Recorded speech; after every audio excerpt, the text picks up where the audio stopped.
Vice Ganda at Showtime Fam, mamimiss ang Showtime Studio.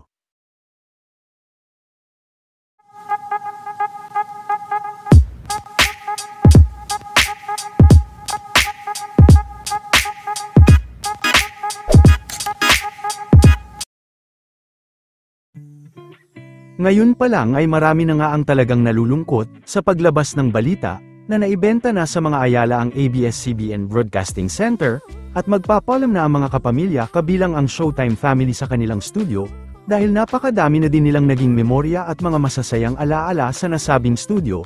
Mamimiss din ito nila Vice at Showtime family at ngayon pa lang din ay nagbahagi na ng video ang mga staff sa Showtime kaugnay nito. Hey guys! Hi Gio! Ganito pala ang mga Gen Z friends. Oh yeah! Oh! Parang first time kong sumama sa mga Gen Z friends. Oh my God, I'm gonna miss this. Oh.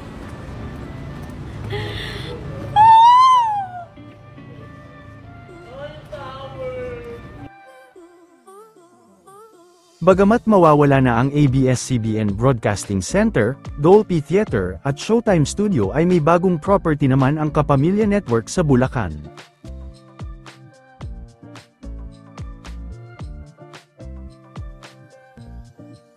Dahil sa kawalan ng prangkisa ay pansamantalang hindi muna ay utilize ng ABS-CBN ang nasabing lugar lalo pat mahirap ang kasalukuyang transportasyon doon.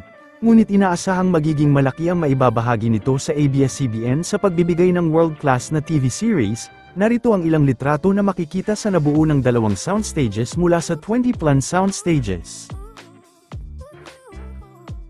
Samantala, bumisita naman sila Jong sa restaurant nila Ryan at Vice Comedy Club.